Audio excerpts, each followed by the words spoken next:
जय हिंद। दोस्तों आज बात करेंगे मध्यकाल से लेकर मुगल काल तक। दोस्तों इसकी शुरुआत मध्यकाल में अरब आक्रांताओं के भारत पर आक्रमण से हुई थी। दोस्तों जब 713 ईस्वी में मोहम्मद बिन कासिम ने सिंध पर हमला किया और राजा दहिर को मारा और सिंध के मंदिरों को तोड़कर उनमें स्थापित मूर्तियों को खंडित कर दिया था और मंदिरों को अपवित्र करने के लिए मूर्ति पूजक यानी उस मंदिर के जितने पुजारी थे उन सभी का कत्ल करवा दिए गए थे। दोस्तों भारत के महान वीरांगना राम प्यारी गुज्जरी ने 40,000 महिला शक्ति के साथ तैमुरलंग को भारत से खदेड़ा था। दोस्तों आप लोग खुद समझ सकते हैं कि हमारे भारत के हिंदुओं को आज से नहीं अनादिकाल से ही सताया जा रहा है। नमस्कार प्रणाम, आप सभी देख रहे हैं स्टोरी वॉइस और मैं हूं चंदन। दोस्तों ठीक इसी प्रकार सोमनाथ मंदिर पर सबसे पहले मोहम्मद गजनवी ने आक्रमण किया था और इसके बाद अनेकों अन्य मुसलमान आक्रांताओं ने बार बार इस सोमनाथ मंदिर का विध्वंस किए थे, किंतु हर विध्वंस के बाद हिंदू शासकों ने इसका पुनर्निर्माण किया। दोस्तों मोहम्मद गजनवी ने 11वीं शताब्दी में भारत के उत्तर पश्चिम पर हमला किया और उसके आक्रमण धर्म स्थलों को तोड़ने तथा मूर्तियों को खंडित करने के लिए प्रसिद्ध थे। दोस्तों इसमें सोमनाथ मंदिर का प्रसिद्ध मंदिर और मथुरा थानेसर उज्जैन में मंदिर विशेष हैं।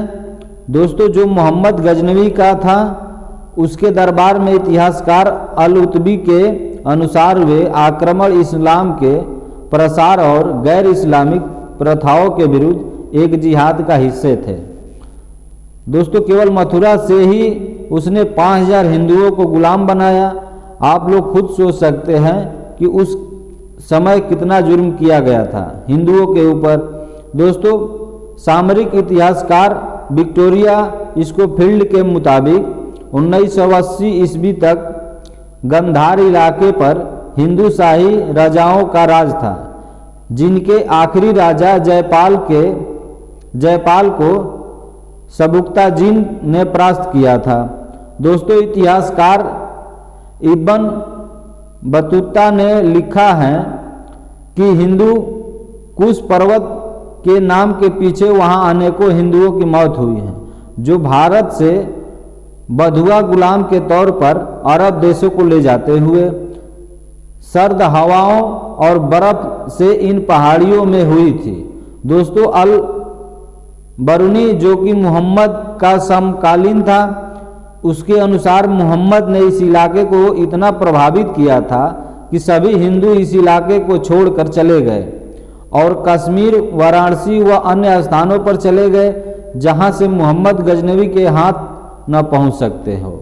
दोस्तों सोमनाथ मंदिर को 1024 में मोहम्मद गजनवी ने लूटा और वहां स्थापित शिवलिंग को अपने हाथों से भंग कर दिया। दोस्तों ये सोमनाथ के मंदिर के अपमान की दूसरी घटना थी।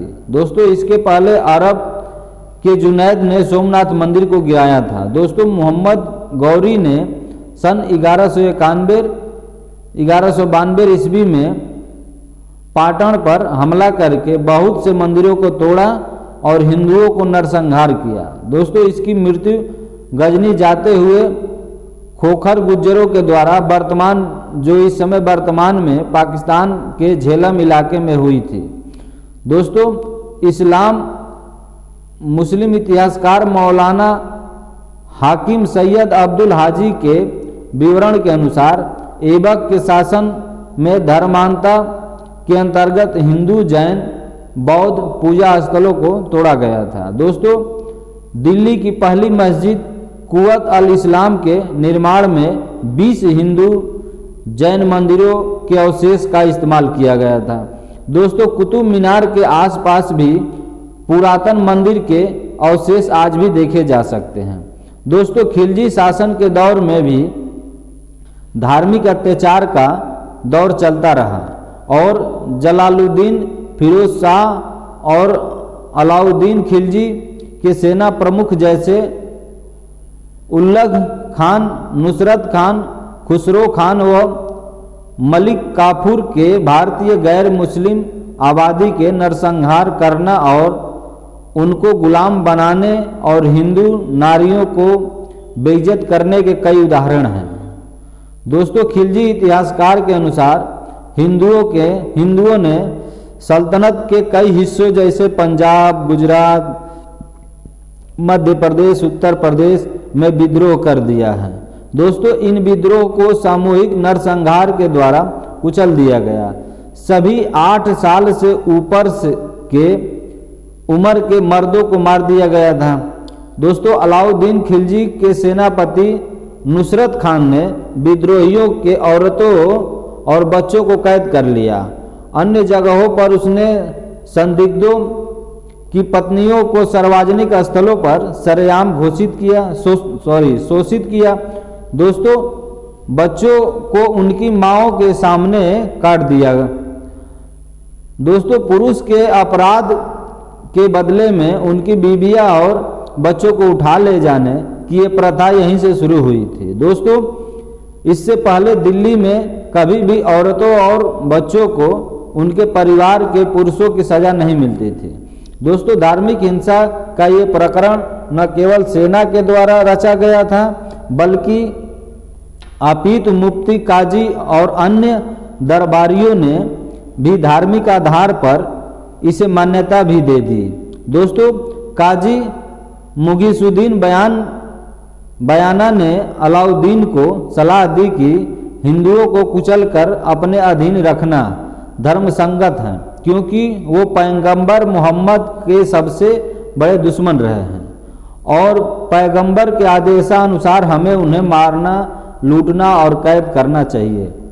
या वो इस्लाम को स्वीकार करे या मार दिए जाए, गुलाम बना दिए जाए और उनकी संपत्तियों को नष्ट कर दी जाए। दोस्तों, मलिक काफूर, जो कि खुद एक जबरन धर्मांतरित हिंदू था, फिर भी उसके नेतृत्व में खिलजी की सेना ने दक्षिण भारत में 2 अभियान चलाए, एक 1309 में और दूसरा 1311 ईस्वी में। दोस्तों, जो अभियान चलाए जिनमें हजारों हिंदू मारे गए, हेलोबीड मंदिर के अलावा कई मंदिरों को नष्ट कर दिया गया। दोस्तों, और वहाँ की सारी संपत्ति को लूट लिए। और यही नहीं, वहाँ पर खजाना इतना अधिक था कि उसको लाने के लिए 1000 ऊँट लगाए गए थे। दोस्तों, इस लूट में प्रसिद्ध कोहिनूर हीरा भी था, जो वहाँ के भद्रकाली मंदिर की देवी माँ की आंखों में जड़ा था। दोस्तों, तुगलक राजवंश खिलजी साम्राज्य के बाद स्थापित हुआ और इस काल में भी धर्मांतरता का दौर रहा। उलुग खान ने दक्षिण भारत पर हमला करके श्रीरंगपट्टनम में 12,000 निहत्थे साधुओं को मार दिया और मंदिर को ध्वस्त कर दिया। दोस्तों, वहीं वैष्णव दार्शनिक श्री वेदांत देशिक ने लाशों के बीच छुपकर अपने आप को और श्री सुदर्शन सूरी कृत ग्रंथ व उनके 2 पुत्रों को भी बचाए थे।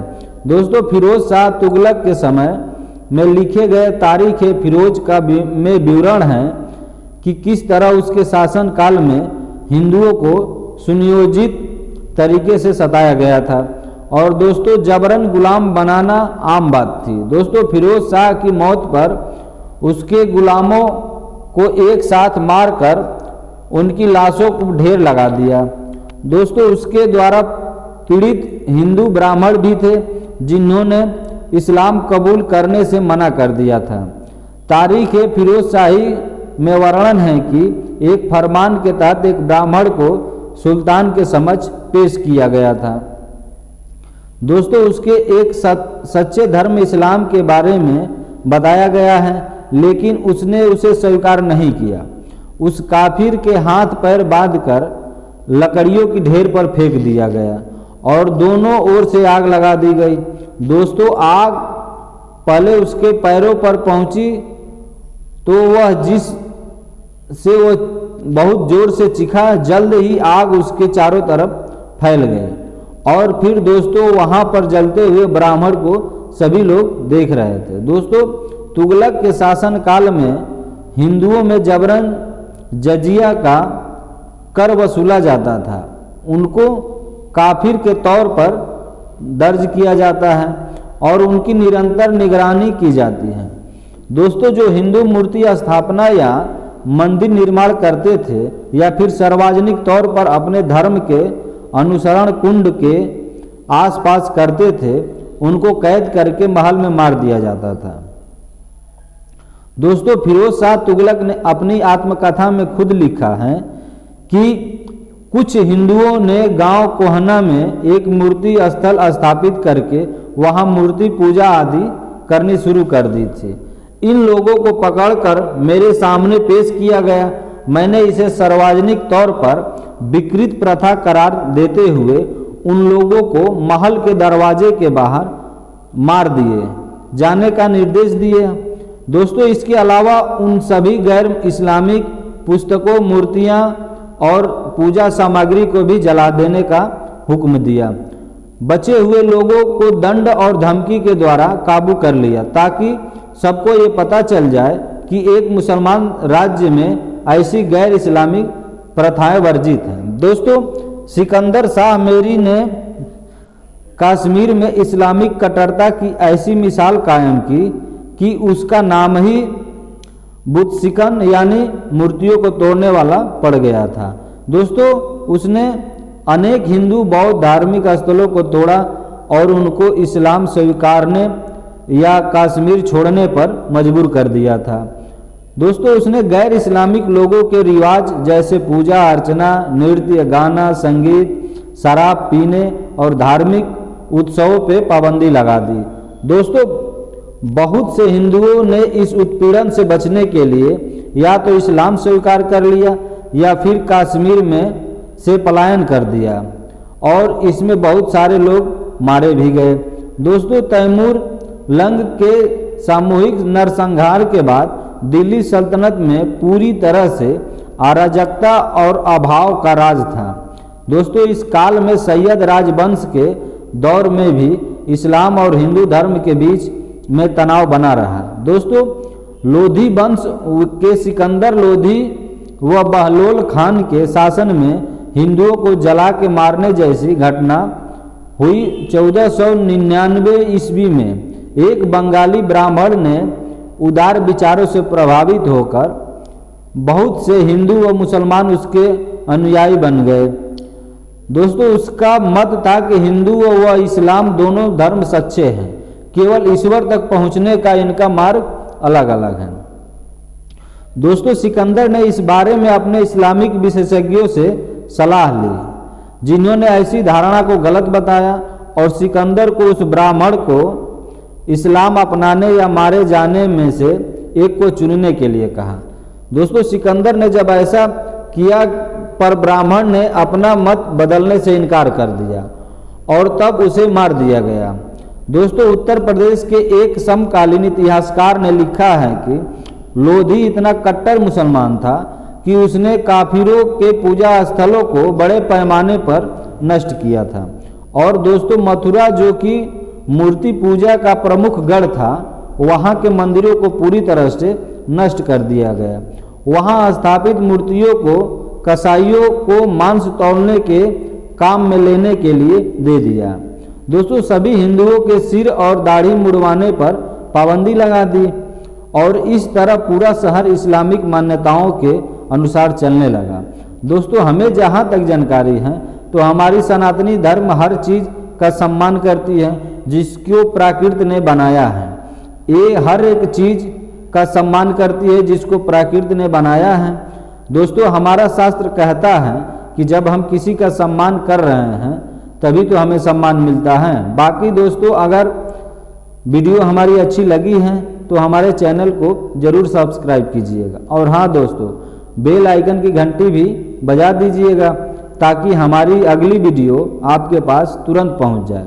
बाकी दोस्तों मुगल शासन काल में हमारे हिंदू भाइयों को प्रताड़ित को लेकर और हिंदू धर्म से मुस्लिम धर्म में कन्वर्ट करने को लेकर आप सभी का क्या राय है आप लोग कमेंट करके ज़रूर बताइएगा, क्योंकि आप सभी का एक एक कमेंट हमारे लिए बहुत महत्वपूर्ण है।